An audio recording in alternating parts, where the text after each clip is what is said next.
Tema 4 de Derecho Penitenciario. En este tema vamos a tratar los siguientes epígrafes. El epígrafe número 1, prestaciones de la Administración Penitenciaria, son las diferentes prestaciones que se otorgan o que se prestan a los custodiados o a los reclusos, y las prestaciones que podemos destacar pues son asistencia sanitaria, higiene y alimentación, asistencia religiosa y acción social o la cobertura social que se entrega o que se aporta tanto a internos como a familiares. En relación a la importancia del tema, bueno, ya podemos decir que a partir de este tema, del tema 4 hasta el tema 17, prácticamente todos los temas son esenciales y fundamentales para el desarrollo y el objetivo claro de sacar la oposición. La mayor parte del contenido que vamos a ver a partir de estos temas van a estar desarrollados o van a ser objeto de pregunta tanto en el primer examen tipo test, como en supuestos. Puede entrar perfectamente un supuesto del tema 4 o algunas preguntas del tema 4 en relación con un determinado supuesto. Por lo cual ya en estos temas sí tenemos que prestar especial atención y tener todo el tema bastante controlado. Desarrollando el primero de los epígrafes que acabamos de comentar en cuanto a la asistencia sanitaria que puede prestar la Administración Penitenciaria a todos sus reclusos, hay dos principios que debemos destacar por encima de los demás. El primero de los principios indicados es el principio de universalización, el cual garantiza la asistencia sanitaria global. Es decir, se garantiza que todos los internos tengan derecho a una asistencia sanitaria en las mismas condiciones equiparables como si estuviesen en libertad.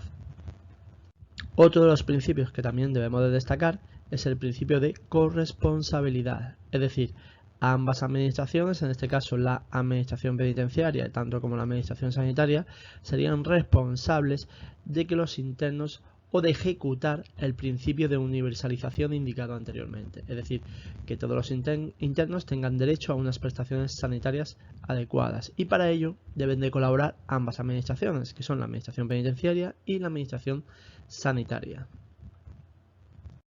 Una vez marcados o desarrollados los principios que van a regir la asistencia sanitaria, vamos a ir analizando cada uno de los articulados que desarrolla este epígrafe de asistencia sanitaria y que los vamos a ver en el reglamento penitenciario. El artículo 207 del reglamento penitenciario nos establece la asistencia integral. ¿Qué significa asistencia integral? Pues bueno, esta asistencia integral es una prestación que realiza la Administración Penitenciaria en motivos sanitarios o en ámbitos sanitarios, en la cual se garantiza tanto la prevención de cualquier tipo de enfermedad como la curación y rehabilitación de esta enfermedad. Si es importante o hay que prestar especial atención, ya que más de un año lo han preguntado, sobre todo en el examen tipo test, prestar especial atención a las enfermedades transmisibles. Es una pregunta que la suelen hacer año sí y año no. Lo tenemos en el 207.1. El artículo 207.2, o este punto, el punto 2 del 207, nos establece la obligación de realizar convenios de colaboración entre la Administración Penitenciaria y la Administración Sanitaria. En estos convenios de colaboración que se realicen entre ambas entidades, pues se deben de formalizar los protocolos generales de coordinación, planes, procedimientos, asistencia, abono que deba de abonar o que deba de pagar la Administración Penitenciaria a la Administración Sanitaria, etc. Y el punto 3 del 207 nos establece que cualquier tipo de reforma que se realice en un hospital, por ejemplo, es decir, en la Administración Sanitaria, es necesario realizar algún tipo de obra o adecuación de una determinada zona para el ingreso de internos procedentes del centro penitenciario, pues debe de tener una serie de medidas de seguridad. ¿Quién debe de abonar estos gastos producidos para rehabilitar o adaptar esa zona con medidas de seguridad adecuadas? Por la Administración Penitenciaria. Eso es lo que nos dice el 207.3. Es decir, que todas las reformas que sean originadas o que den motivo a aumentar la seguridad, por ejemplo, poner barrotes de hierro en las ventanas, poner puertas de seguridad en la entrada, todo ese tipo de gastos debe de abonarlos la Administración Penitenciaria. Se los tiene que pagar a la Administración Sanitaria. Normalmente en muchos hospitales una de las plantas está adaptada al ingreso de internos procedentes de establecimientos penitenciarios. Pasamos a analizar el artículo 208 del reglamento, en el cual nos establece las prestaciones sanitarias. Y bien, lo primero que se nos plantea es que todos los internos, todos sin excepción, tienen derecho a las prestaciones sanitarias. ¿En qué consisten estas prestaciones sanitarias? Pues consisten en prestaciones farmacéuticas y prestaciones complementarias.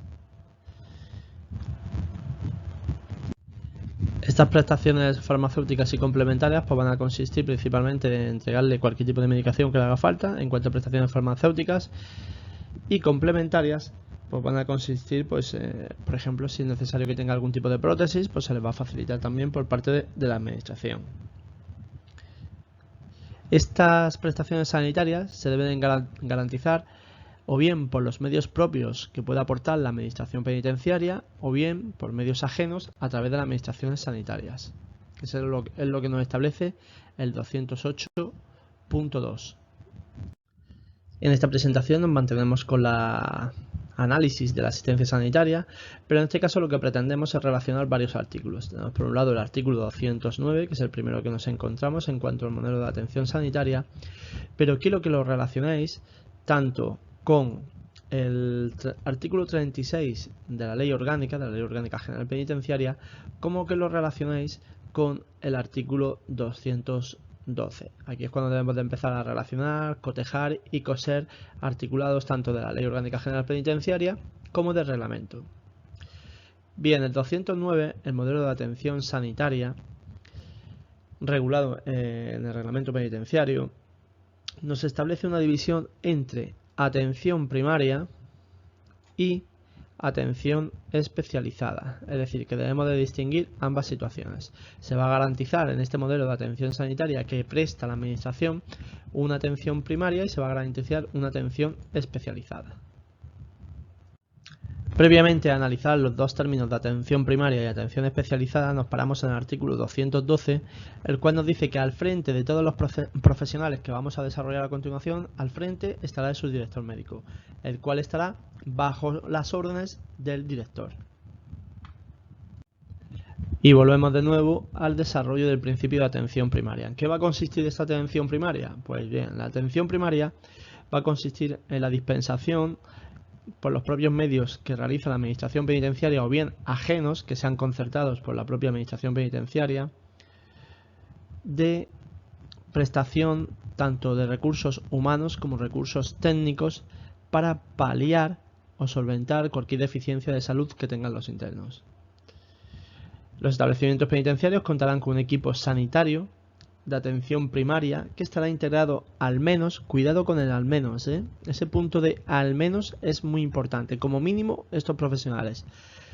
Nos indica al menos un médico general, pero bueno, puede haber un médico o puede haber 12 médicos, es decir, dependiendo de la RPT de cada establecimiento penitenciario, nos indicará el número de médicos que hay en ese centro penitenciario. Pero bien, como mínimo, en un centro penitenciario debe de haber un médico, un diplomado de enfermería y un auxiliar de enfermería. Es decir, los tres profesionales que nos encontramos aquí. Médico, enfermero y auxiliar de enfermería son como mínimo los que debe de haber en un centro penitenciario. Todos ellos están de forma permanente.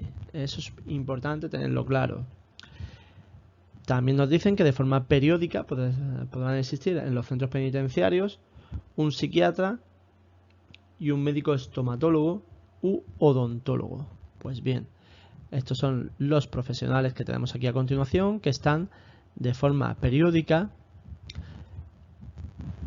Y hay cuidado aquí con los departamentos de mujeres, que en el caso de departamentos de mujeres sí tenemos que indicar que podría haber un ginecólogo y podría haber un pediatra. También aquí cuidado, que nos establece el punto 2, 209.1.2, que los centros de mujeres dispondrán además de servicios periódicos, no permanentes, de un ginecólogo y cuando convivan niños con sus madres, pues un pediatra. La atención especializada. ¿En qué consiste esta atención especializada? Pues es lo que todos conocemos por las consultas, ir a la consulta de un especialista. Es decir, si tenemos necesidad de ir a un neurólogo, si tenemos necesidad de ir a un traumatólogo, hematólogo, etcétera. Pues bien, estas demandas también son atendidas por la Administración Penitenciaria para ofrecerlas o ofertarlas a los internos que la necesiten. Bien, esta atención especializada se realiza de forma preferente a través del Sistema Nacional de Salud. Esa es la primera premisa que tenemos que tener clara. Es decir, cuando necesiten una consulta a un especialista, que deban de ir a un traumatólogo, por ejemplo, pues a través de una consulta externa en el hospital provincial de cada una en la provincia en la cual se encuentra el interno, a través del Sistema Nacional de Salud. Únicamente aquellas demandas que aquellas prestaciones especializadas que tengan una elevada demanda se prestarán en el interior del establecimiento penitenciario. Bueno, y pensamos, ¿qué asistencia especializada sanitaria tendrá elevada demanda? Pues por ejemplo, el dentista. El dentista es el claro ejemplo de una demanda elevada por el perfil de internos que están en prisión, con lo cual en la mayor parte de los establecimientos penitenciarios hay un dentista que se desplaza al centro para atender esta gran demanda surgida por los internos. Esta asistencia especializada se realizará en régimen de hospitalización y se realizará en los hospitales que la autoridad sanitaria designe. Esto también es importante, ¿eh? Autoridad sanitaria designe, pero bien, ¿cómo lo designa la autoridad sanitaria? Pues lo designa en función del artículo que hemos visto anteriormente, de esos protocolos de colaboración que se formalizan entre ambas administraciones, entre la administración penitenciaria y la administración sanitaria. Dentro de esos protocolos o dentro del protocolo de colaboración entre ambas administraciones se debe de formalizar a qué hospital provincial se irá en el caso de algún tipo de consulta y diferenciar de los casos de urgencia. Es decir, en estos casos de urgencia justificada, que este dato es importante, es muy importante, sobre todo de cara a supuestos. En casos de urgencia justificada se irá al hospital más cercano del centro penitenciario. Con lo cual, tenemos que tener cuidado a la hora de formalización o a la hora de un hipotético supuesto, diferenciar la situación de un ingreso en un hospital, que no haya urgencia, que irá al hospital concertado, o bien que vaya a una consulta, que irá al hospital concertado, diferenciarlo de los casos de urgencia, en los cuales irán, urgencia vital estamos hablando, irán al hospital más cercano.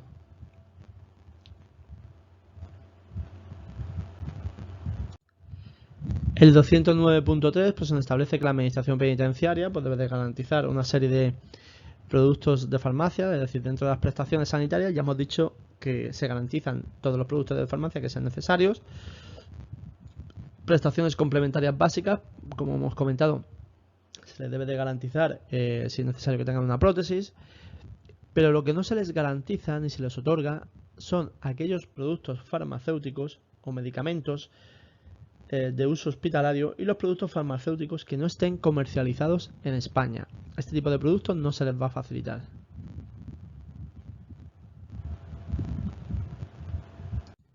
Y ya por último, una vez analizado el 209, incluso hemos tocado el 212, recordar que también es importante que relacionéis o que veamos el artículo 36 de la Ley Orgánica General Penitenciaria, en el cual comprobaréis que nos van a desarrollar una serie de profesionales, los cuales han quedado un poco desfasados, pero que hay que tener mucho cuidado conforme nos pregunten, ¿no? Esa es otra de las premisas que iremos viendo a lo largo del desarrollo, sobre todo de la evolución y realización de los test. Con la práctica lo iremos cogiendo, pero no es lo mismo que nos pregunten según el artículo 36 de la Ley Orgánica General Penitenciaria cuál de los siguientes profesionales debe estar en un centro penitenciario, a que nos pregunten según el artículo 209 del Reglamento Penitenciario cuál de los siguientes profesionales debe de estar en un centro penitenciario. Es decir, que siempre tenemos que tener como referencia la normativa sobre la cual están preguntando.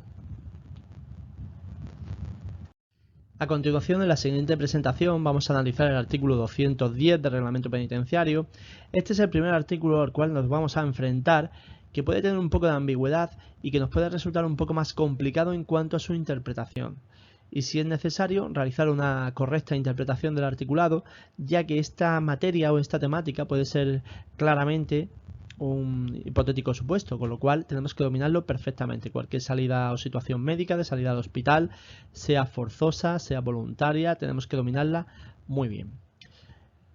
Para ello es muy importante este cuadro que he indicado justo en la parte inferior de la relación que se debe de establecer. Esta es básica, ¿eh? Esta relación es fundamental, es decir, debemos de cotejar ya directamente y controlar los artículos 35, 210 y 218 del reglamento. Esos tres artículos, aquí en principio por el tema que estamos desarrollando solo vamos a tratar el 210, en el tema que viene trataremos el 35, pero sí es importante que sepamos diferenciar. Es decir, 35 y 218 nos establecen las diferentes salidas o ingresos a hospitales no penitenciarios, sean de forma voluntaria y cómo realizar la conducción, mientras que el 210, ahora lo explicaremos, nos desarrolla una salida forzosa al hospital.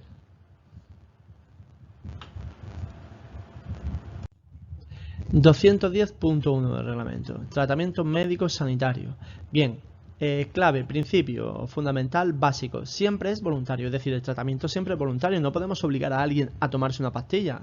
Mire, que me duele la cabeza, tómese usted un paracetamol. No, es que no quiero, pues no podemos obligarlo. Tómese usted paracetamol. No podemos obligarlo. Es decir, es voluntario. ¿Qué ocurre? Que hay determinadas situaciones en las cuales sí se puede aplicar de forma forzosa este tratamiento. Aquí es donde tenemos que tener o prestar especial atención, en este punto, que se podrá aplicar de forma forzosa, que es el apartado 210.1 del reglamento, cuando exista inminente peligro para la vida del interno. Esa es la clave.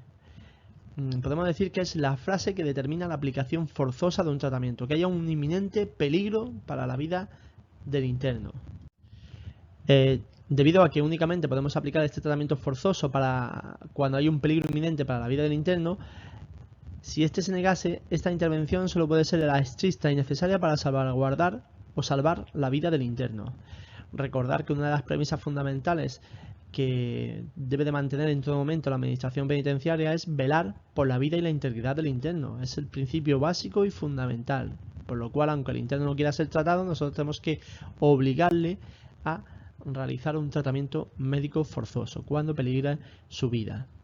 En estos casos, en los cuales sea necesario o forzoso aplicación de ese tratamiento médico, es necesaria una autorización judicial, pero cuando fuese preciso. ¿Quién otorga esta autorización judicial? Y aquí cuidado, que es donde puede haber errores en cuanto a la interpretación.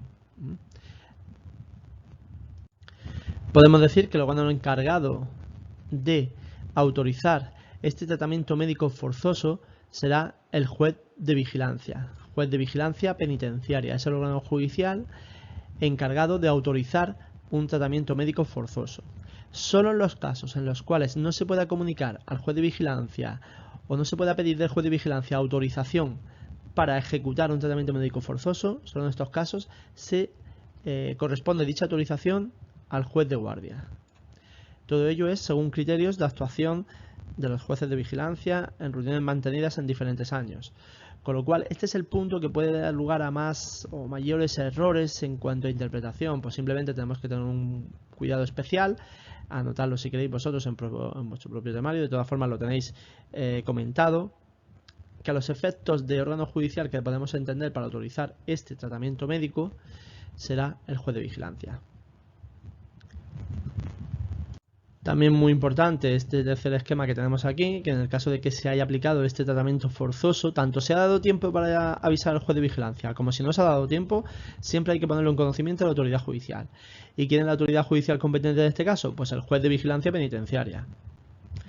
Bien, podemos poner un ejemplo muy sencillo. Un interno coge una cuchilla, se autolesiona, se corta el brazo, empieza a sangrar y no quiere ser atendido. No quiere ser atendido ni quiere que se le preste una atención sanitaria porque decide que quiere morirse. Así de sencillo. No podemos obligarlo, no podemos forzarlo a un tratamiento. ¿Qué es lo que va a ocurrir? Bueno, pues que en algún momento este interno se va a desvanecer simplemente por la pérdida de sangre, y en el momento que se desvanezca, pues ya se interviene, se actúa de la forma necesaria y estricta y necesaria para salvaguardar o salvar la vida del interno. Y en este caso, debido a la urgencia producida, no va a dar tiempo a avisar al juez de vigilancia, se le va a poner posteriormente en su conocimiento. Pues esto sería un ejemplo claro en los cuales intervendríamos a través de los 210.1. Otro de los casos, ejemplos claros, es por ejemplo lo de la huelga de hambre. En huelga de hambre hay determinados momentos en los cuales, a partir de determinados días, en los cuales ya corre peligro la vida del interno. Pues aquí en este caso sí se podría pedir la autorización judicial previa, porque no hay una urgencia inmediata. Con lo cual, una vez que tengamos esta autorización judicial previa, se aplicaría el tratamiento estrictamente necesario para salvar la vida del interno y mantenerlo con vida.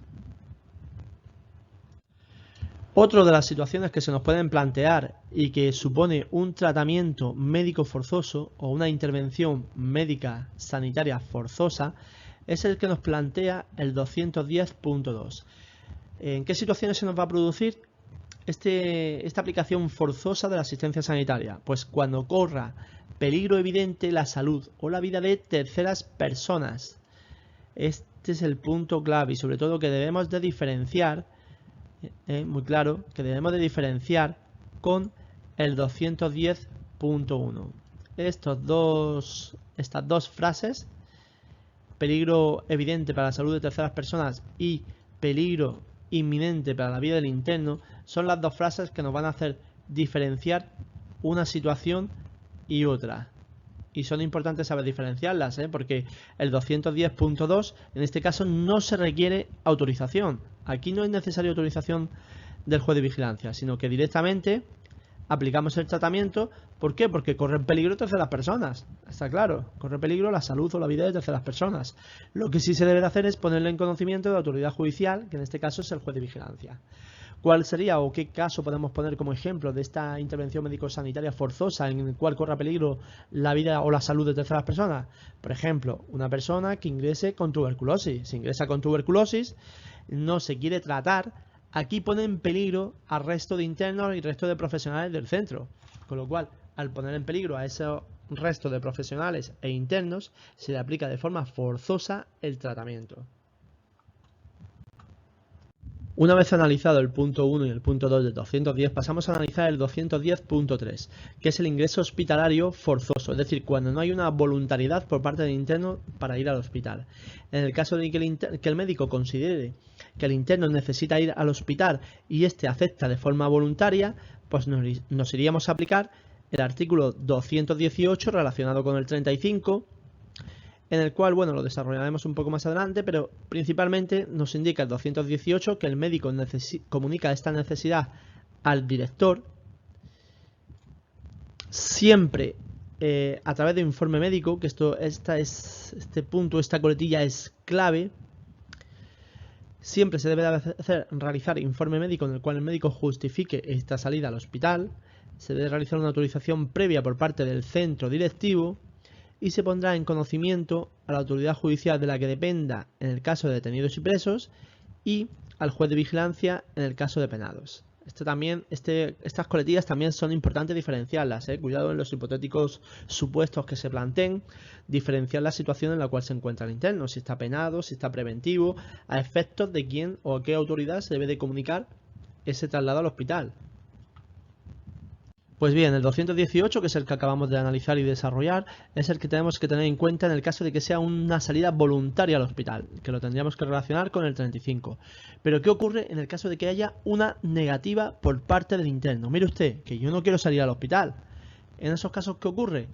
Que aplicaríamos el 210.3. ¿Y qué nos dice el 210.3? Pues que en el caso de que el facultativo o médico que atiende o que sea responsable del interno considere necesario la salida al hospital del interno porque corra peligro su vida y éste no quiera salir, pues en esos casos se lo comunicará el director, quien solicitará la autorización al órgano judicial competente. Y aquí es donde también puede haber ciertos errores en cuanto a la interpretación. ¿Qué autoridad es la competente? Pues tenemos que diferenciar la situación en la cual se encuentra el interno. Si está detenido o preso, pues será la autoridad judicial de la que dependa. Podemos decir juzgado de instrucción número 1, juzgado de instrucción número 2, etcétera. El juzgado del cual dependa, como detenido o como preso. Si está penado, pues en esos casos la autoridad judicial competente será el juez de vigilancia. Bueno, ¿qué va a ocurrir en caso de urgencia? También es importante destacarlo, pues es que en caso de urgencia el control judicial va a ser a posteriori. Es decir, obviamente, si tenemos una persona que ha sufrido una parada cardíaca, si es necesario sacar al hospital, el interno no quiere ir al hospital, ¿qué hacemos? No, espere usted un momento en la camilla que vamos a llamar al juzgado de vigilancia para ver si nos autoriza que salga al hospital. Sería algo ridículo, es decir, siempre vamos a garantizar la vida del interno, con lo cual lo primero que se va a realizar es la salida urgente al hospital. Y se realizará un control judicial a posteriori. Ese control judicial va a ser a posteriori, una vez que hemos salvado la vida del interno. Esta comunicación, que bueno, que en este caso es autorización, pero debemos de entenderla como conocimiento, se comunicará tanto al juez de vigilancia como a la autoridad judicial de la que dependan, tanto si son detenidos o presos como si son penados. Es decir, debemos de diferenciar la misma situación que hemos diferenciado anteriormente. De forma muy resumida, el 210, que es que lo considero un artículo bastante importante. Bien, diferenciar efectos hipotéticos de supuestos, las tres situaciones que se nos pueden plantear: intervención médica, bien para salvar la vida del interno, cual es necesario autorización cuando sea precisa, e intervención médico-sanitaria para salvar la vida o que no corra peligro la vida de terceras personas, que en este caso no es necesario autorización judicial, y los casos regulados de ingreso hospitalario. Es decir, ingresos hospitalarios cuando sean voluntarios nos iríamos al 218 relacionado con el 35 de reglamento, y en los casos en que sea forzoso ese traslado entonces aplicaríamos el 210.3. Estas situaciones se las tenemos que diferenciar de forma muy clara. En esta siguiente presentación vamos a realizar una comparativa entre los diferentes articulados que nos encontramos en el desarrollo del temario. Tenemos en principio el artículo 211 del reglamento, que nos habla sobre las diferentes investigaciones médicas que se pueden realizar en un centro penitenciario. Bueno, y en principio ningún interno puede ser objeto de investigación, según el artículo 211. Únicamente podrán ser objeto de investigaciones médicas en aquellos casos en los cuales esta investigación les reporte algún tipo de beneficio directo a su salud, y siempre debe de ser en las mismas condiciones o en las mismas garantías que se establece con el resto de personas que estén en libertad. Cualquier tipo de investigación médica que se realice en el centro debe ser realizada a través de una aprobación de una comisión ética, debe ser valorada esta investigación por la comisión ética y dar su aprobación, y todos los internos deben de estar informados de forma adecuada de cualquier estudio epidemiológico que les afecte. Hemos introducido también en este primer apartado el artículo 212, el cual hemos visto ya anteriormente, y el cual regula que los internos a su costa pueden tener servicios médicos privados. Es decir, el interno puede solicitar que un médico privado venga del exterior para atenderlo, y en esos casos debe de ser aprobado por el centro directivo. En principio, estas solicitudes van a ser aprobadas, salvo que razones de seguridad lo impidan. El artículo 213 del reglamento es un desarrollo del artículo 37 y 38 de la Ley Orgánica General Penitenciaria. Sí es muy importante establecer esta relación, leer los artículos 37 y 38 de la LOG y sobre todo prestar especial atención a la pregunta con la referencia de la normativa que nos digan, es decir, si nos preguntan conforme al artículo 213 o si nos preguntan conforme al artículo 37 y 38 de la Ley Orgánica General Penitenciaria. Eso es importante saber diferenciarlo, que ya lo hemos matizado en anteriores presentaciones. Bien, la enfermería. El 213 nos establece que la enfermería debe de ser un local adecuado con medios materiales necesarios para cubrir una asistencia médico general y con una capacidad proporcional al número real de internos del centro. También nos comenta el 213 que debe de haber una serie de instrumental necesario y especializado en los departamentos de mujeres. Y sobre todo, bastante importante, el aspecto del aislamiento sanitario. Es decir, en todas las enfermerías debe de haber habitaciones destinadas para el aislamiento sanitario que se deba producir. Es decir, lo que hemos comentado anteriormente del caso de tuberculosis, si nos llega un interno con tuberculosis, pues debe de estar destinado de forma lógica en este tipo de habitaciones que están destinadas a un aislamiento sanitario. Importante la temática de las normas de las diferentes unidades o dependencias. En este caso en la enfermería, las normas que deben de regir la enfermería las debe de proponer la unidad sanitaria a través de criterios únicamente médicos, las elabora el consejo de dirección y las aprueba el centro directivo. Más adelante, en posteriores presentaciones, realizaremos una presentación general con una comparativa entre todas las normas de las diferentes unidades. En cuanto a responsables del control de la higiene, pues son los servicios sanitarios. También nos lo establece el artículo 213 en su punto tercero. Es decir, los servicios sanitarios son los responsables del control y la higiene de todo el establecimiento. Artículo 214 del reglamento, muy importante. También muy importante saberlo relacionar con el artículo 20 del reglamento y con el artículo 341, pero el 341 del reglamento del 81 nos vamos a referir únicamente a esta relación con respecto al libro de ingresos, que ahora lo matizaremos. Sí quiero que prestéis especial atención en la relación que se establece entre el 214 y el 20 del reglamento, porque bueno, una vez que leáis, interpretéis y estudiéis el artículo 20 del reglamento, que lo veremos ya en el próximo tema, veréis que el artículo 20 nos indica que a la mayor brevedad posible, es decir, los internos una vez que ingresan son examinados a la mayor brevedad posible, es lo que nos determina el artículo 20. ¿Y qué nos dice el artículo 214? Pues que serán examinados en las primeras 24 horas. Bueno, y entonces nos decimos, entonces, ¿qué límite temporal establecemos? Pues muy sencillo. La primera premisa, comprobar en la pregunta si nos indican el articulado. Si nos dicen conforme al artículo 20 o si nos dicen conforme al artículo 214. Si no nos nombran el articulado, la forma de actuar sería la siguiente, es decir, el interno ingresa y será examinado a la mayor brevedad posible y en el plazo máximo de 24 horas. Esa sería la correcta interpretación. Una vez indicado esto, pues analizamos el 214. El 214.1 nos dice todos los internos a su ingreso en el establecimiento serán examinados por el médico. Todos los internos, sean detenidos, sean penados, sean preventivos, sean tránsitos, todos son examinados por el médico. Cuidado con lo que estoy comentando. Y el punto 2 nos establece que, bueno, que de este reconocimiento que realiza el médico responsable de la atención del departamento de ingresos, se deberá de anotar en el libro de ingresos y la historia clínica individual. Este libro de ingresos, si indicado aquí, que lo relacionáis con el artículo 341 del reglamento del 81, para que veáis la comparativa. Ese libro de ingresos es lo que se denomina como libro de reconocimiento en el artículo 341 de 1981. El artículo 215 del reglamento nos establece la confidencialidad de los datos, es decir, todos los datos de los internos son confidenciales. Deben de ser archivados, custodiados y solo podrán tener acceso personal autorizado. A su vez, el 215.2 también nos establece que todos los internos tienen derecho a ser informados de forma clara, comprensible y a que se les emitan cualquier tipo de informes que soliciten. El artículo 216 del reglamento hay que tener mucho cuidado, especial cuidado, porque es una materia clásica de hipotéticos supuestos y son comunicaciones puras y duras en el departamento de enfermería.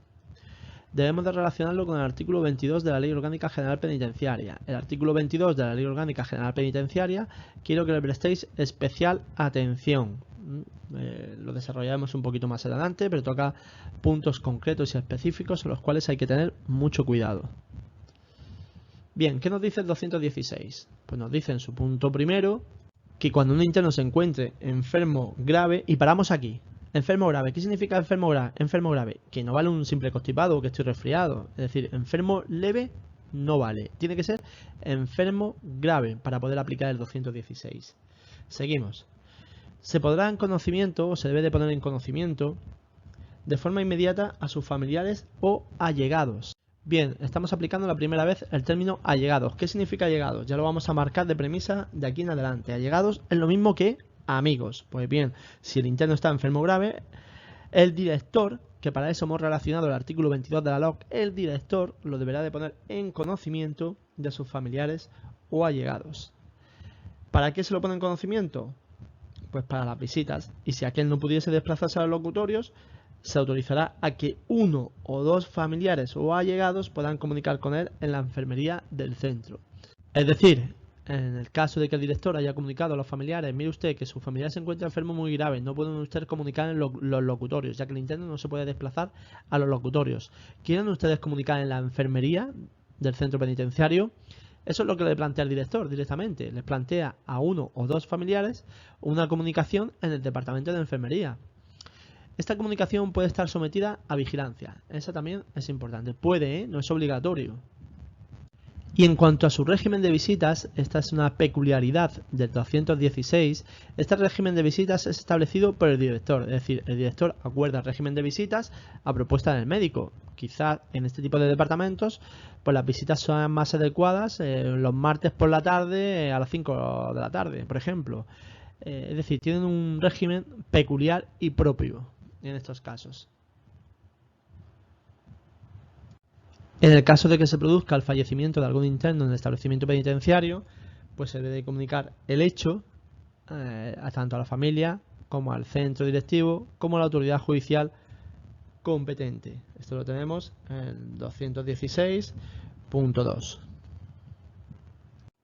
Y ya por último, para acabar en esta presentación, el artículo 217 nos regula las diferentes visitas que se realizan en los hospitales extrapenitenciarios, en los cuales los familiares pueden acudir a visitar a estos internos cuando estén ingresados en el hospital, pero las visitas de los familiares o allegados a los reclusos internados en un hospital se regirán por las normas de funcionamiento del centro hospitalario, debiendo realizarse con las condiciones y las medidas de seguridad que establezcan los responsables de su custodia, que van a ser las fuerzas y cuerpos de seguridad del Estado, no van a ser funcionarios de instituciones penitenciarias, quien deben de ser a su vez informados por el centro penitenciario del grado de peligrosidad del interno del cual están custodiando.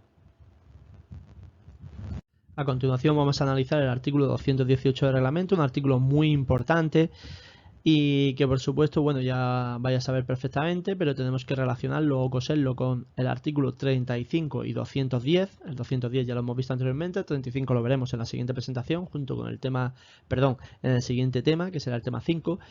Pero aquí lo que debemos de marcar, la premisa fundamental, es que estamos partiendo de una salida voluntaria. Una salida voluntaria, bien sea por ingreso, porque es necesario ingresarlo para algún tipo de intervención médica, o bien una salida para una consulta a un especialista, porque deba de ir a un traumatólogo, por ejemplo.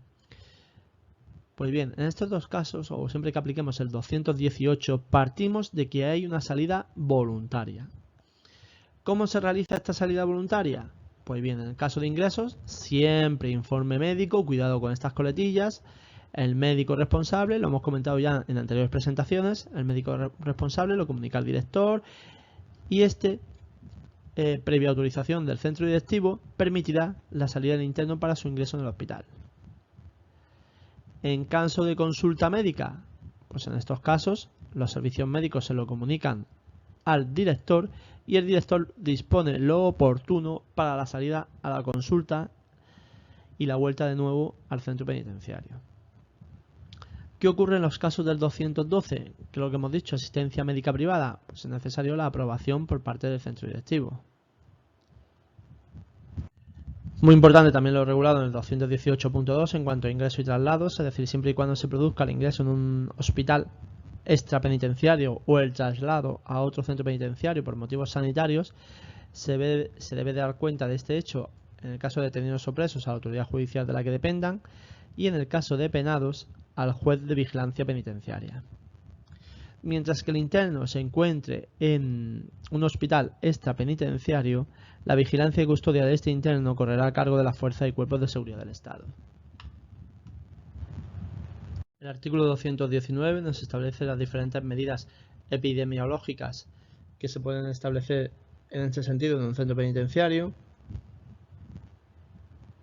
Para ello, la Administración Penitenciaria debe realizar los correspondientes convenios con la Administración Sanitaria, sobre todo en aquel tipo en aquellas enfermedades que tengan carácter más prevalente o que más se produzcan en el interior de los centros penitenciarios para poder tratarlas y prevenir cualquier tipo de incidencia que pueda resultar en este sentido.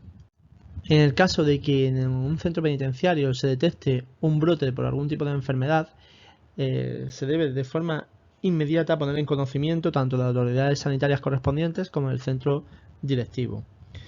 A su vez, de forma paralela, pues se harán las oportunas medidas o se tomarán las oportunas medidas para evitar la propagación de este brote y a su vez para el tratamiento de los afectados.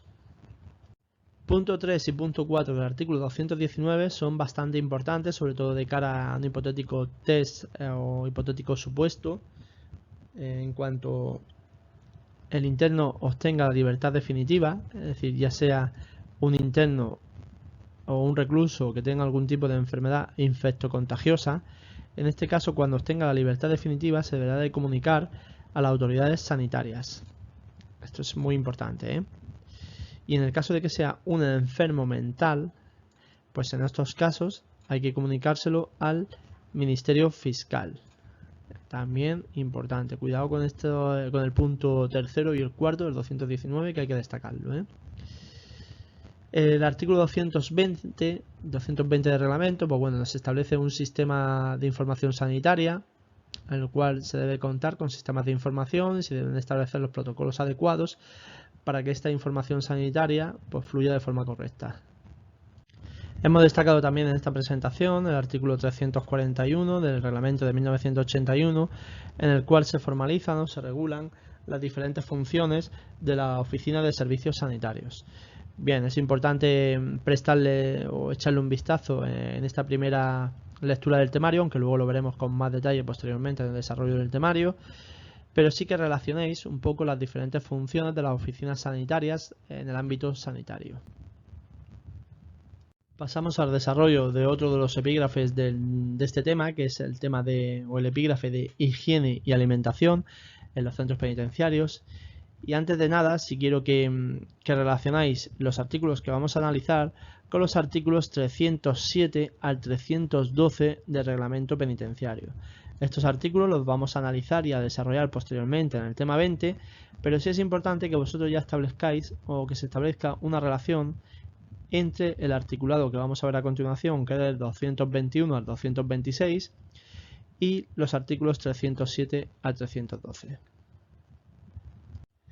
Comenzamos por el artículo 221, en el cual se establecen las medidas higiénicas que se deben establecer en los centros penitenciarios o establecimientos penitenciarios, es decir, todos los centros penitenciarios tienen que tener unas normas de limpieza e higiene.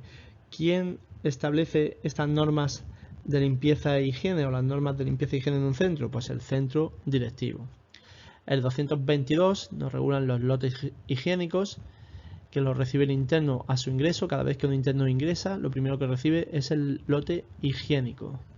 Este lote higiénico está formado por diferentes productos que podemos considerar básicos, como pueden ser cuchillas de afeitar, papel higiénico, pasta de dientes, cepillo, un vaso, cubiertos de plástico, siempre son de plástico, en fin, elementos básicos que es lo que consiste este lote higiénico. Se reponen de forma periódica. ¿De forma periódica qué significa? Bien, pues mensualmente, es decir, cada mes se le otorga también a los internos un complemento o otro lote de nuevo higiénico básico. Y como complemento del 222, pues tendríamos el 316, en el cual los establecimientos pues solicitan al centro directivo con carácter mensual la dotación de lotes higiénicos en función de los que tengan todavía aún en el centro. Y de forma mensual también se debe de realizar también un inventario de estos lotes higiénicos, tanto de los que queden en el centro penitenciario como los que se han producido a su distribución.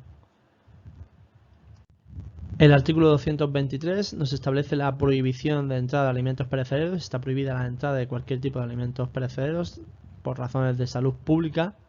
No se permite la entrada de productos que sean perecederos, por ejemplo una tarta. Pero sí nos deja una coletilla, y es que se puede permitir o se permite la entrada de productos perecederos por otro conducto que no sea a través de la venta del economato, es decir, a través de otro producto, como podría ser de otro servicio, como puede ser la demandadera. Se pueden obtener alimentos perecederos, como por ejemplo fruta también. Se puede solicitar a través de demandaduría que se traiga 1 kilo de plátanos para un determinado interno. El interno lo solicita, se aprueba y se le proporciona. Es importante también que veamos el artículo 204 del reglamento relacionado con los servicios de demandaduría. Servicio de lavandería, artículo 224. Todos los internos tienen derecho a este servicio de lavandería. Servicio de lavandería no solo es el servicio de lavado de la ropa, sino que también es reparación, cosido de las ropas, planchado. El artículo 225 nos establece la desinfección de instalaciones penitenciarias. Estas normas en cuanto a la desinfección de las instalaciones penitenciarias son establecidas por el centro directivo con una periodicidad determinada por los propios servicios sanitarios, y muy importante esta coletilla en cuanto a los ATS, DUE, enfermeros, que son el personal que debe de dirigir estas operaciones de desinfección y desratización. Prestar especial atención al artículo 324 del Reglamento Penitenciario de 1981, en el cual se regulan las diferentes funciones del ATS o DUE en este sentido. El 225 también a su vez nos establece como regla general que por razones higiénicas no se permite la presencia de animales en el centro penitenciario y en ningún caso en las celdas. En las celdas está totalmente prohibido. Nos dice como regla general, por lo cual podemos entender que hubiese algún tipo de excepción. Sí podría haber algún tipo de excepción, es decir, un taller terapéutico, por ejemplo, de perros o de caballos, y que se permitiese este taller terapéutico en la zona exterior del centro penitenciario, pues sería una excepción a esta regla general de la no presencia de animales. Pasaríamos de nuevo al desarrollo del artículo 226 en cuanto a alimentación. Y bueno, todos los internos tienen derecho a que se les realice una alimentación convenientemente preparada y que debe de responder a las exigencias dietéticas de la población penitenciaria y a las especificidades de edad, salud, trabajo, clima, costumbres y, la medida de lo posible, convicciones personales y religiosas. Esta coletilla final de convicciones personales y religiosas hay que tener mucho cuidado porque bueno, uno de los menús típicos que se sirven en las prisiones pues son los dieta árabe, por ejemplo, es decir, todos los internos o la mayor parte de los internos musulmanes pues solicitan dieta árabe en este sentido, en lo cual pues bueno, pues no tiene cerdo y por lo tanto se le proporciona. También hay dietas sin pescado o cualquier otro tipo de patología que tenga algún interno que no pueda comer determinada comida, también se le sirve de forma preparada. En cuanto a los enfermos, aquí tenemos que tener cuidado porque los enfermos, la alimentación de los enfermos se somete a un control facultativo, es decir, el médico es el que controla esta alimentación. Y en cuanto a los niños, si es necesario, indicar que se estará a las órdenes o a las indicaciones del propio servicio médico en cuanto a su alimentación. En cuanto a la consignación económica que le corresponde a los centros penitenciarios por los gastos en alimentación, esta consignación económica nos viene en una resolución de la Secretaría General de Instituciones Penitenciarias de 21 de febrero de 2019, en el cual se establecen 3 grupos: grupo 1, grupo 2 y grupo 3.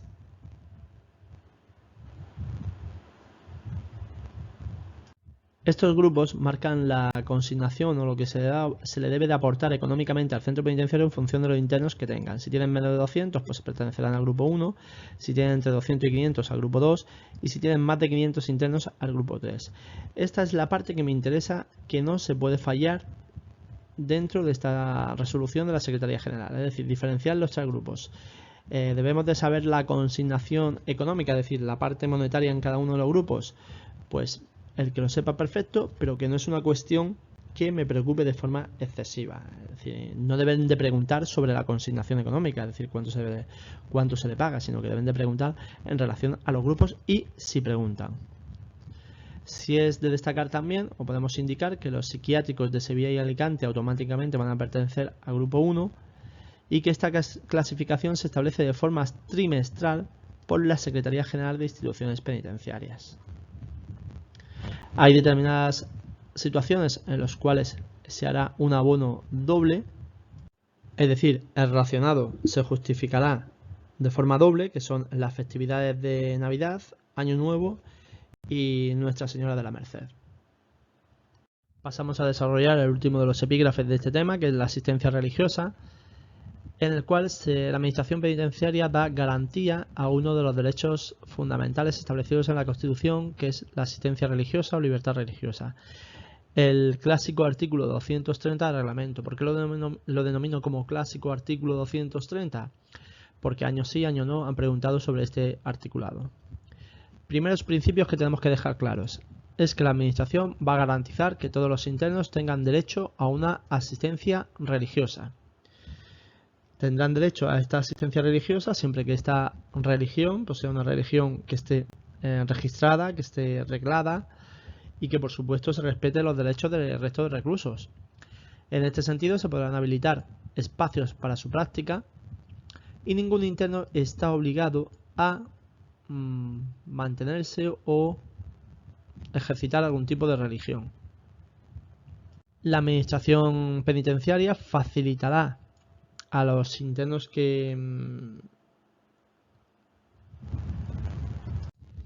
o fieles de una determinada religión, les va a facilitar la alimentación adecuada para estos fieles, sus ritos, va a intentar mantenerlos y va a respetar los días de fiesta de los fieles de esta religión.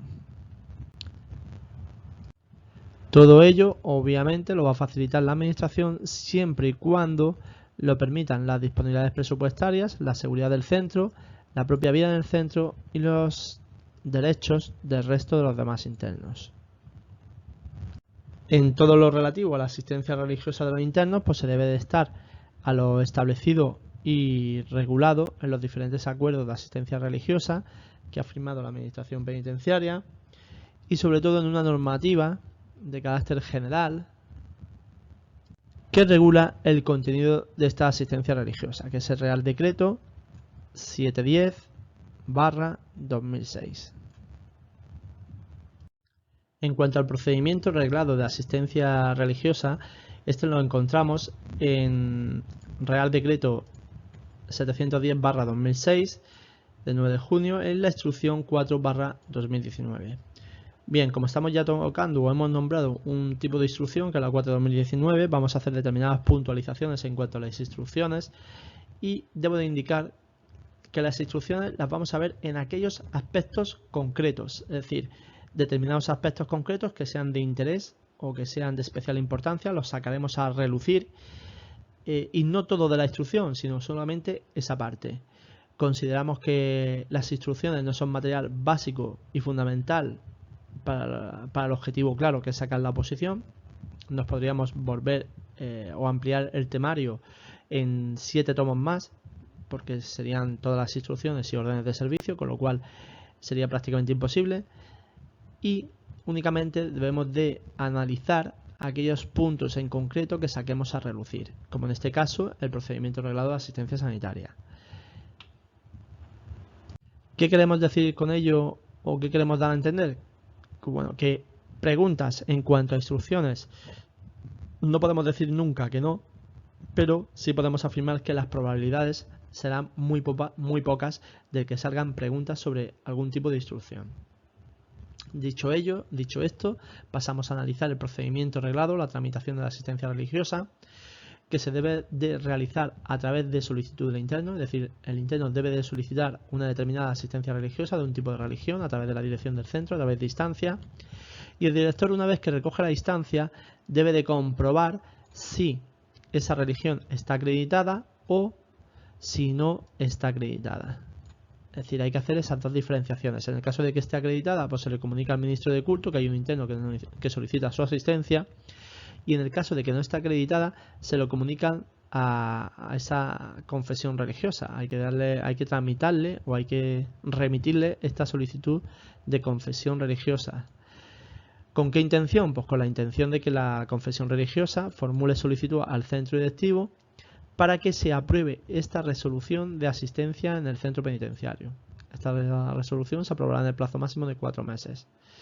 Si es necesario que los asistentes tengan una serie de requisitos que están establecidos en el artículo 4 del Real Decreto 710/2006. Entre los requisitos que deben de mantener, uno de ellos principales es la afiliación a la Seguridad Social. Y esta resolución tendrá una validez anual y pueden ser prorrogables por periodo de un año. La prestación de servicio pues se debe realizar en locales apropiados, en días festivos y observando la normativa sobre horario y disciplina establecidos en el centro. Se puede dar por finalizada esta asistencia religiosa en los casos de cese, en los casos de revocación o suspensión cautelar, pues por motivos de seguridad u orden del establecimiento. Ya por último, ya si es para acabar la presentación, nos vamos al último epígrafe de acción social. La acción social viene prácticamente desarrollado en 3 artículos en el reglamento penitenciario. Artículo 227 del reglamento penitenciario, en el cual se establece como objetivo principal de la acción social en la administración penitenciaria la solución de problemas que pueden surgir a los internos y a las familias como consecuencia del ingreso en prisión. Para paliar estas posibles deficiencias o solución de problemas que puedan existir por parte del interno, se establecen una serie de ayudas asistenciales que vienen reguladas en la Orden Interior 3688/2007. En cuanto a la prestación de esta acción social, el artículo 228 nos establece que para dar un determinado servicio adecuado a esta acción social es necesario que se establezcan los acuerdos de coordinación entre los diferentes entes o servicios sociales. El artículo 229 del reglamento penitenciario nos establece que se asistirá a todos los internos que ingresen en prisión, en los cuales se debe realizar una ficha social, se denomina ficha social, que debe ser incluido en su protocolo personal. Y los servicios sociales o trabajadores sociales pueden prestar sus servicios tanto en el interior como en el exterior del centro. Esto es importante también. Se encargan de realizar diferentes gestiones o trámites para solventar los posibles problemas sociales que tengan los internos o sus familias. Y muy importante también es que por parte del centro directivo se debe de regular el funcionamiento de estos servicios sociales, así como también su relación con la Junta de Tratamiento. Al igual que he comentado en anteriores presentaciones, pues bueno, indicaros que este tutorial, resumen o esquema, como queráis denominarlo, es una herramienta que os facilita el estudio, en el cual se establecen las bases o contenidos esenciales del tema en concreto que estemos estudiando, por lo cual aquellos asuntos o cuestiones que no hayan sido referenciados o que no hayamos visto en este esquema, es importante que si tenéis algún tipo de duda me la hagáis saber para poder responderos. Y recordad la premisa que mantenemos desde siempre, y es que es más importante no fallar lo que todo el mundo sabe que acertar lo que nadie sabe. Hasta la siguiente.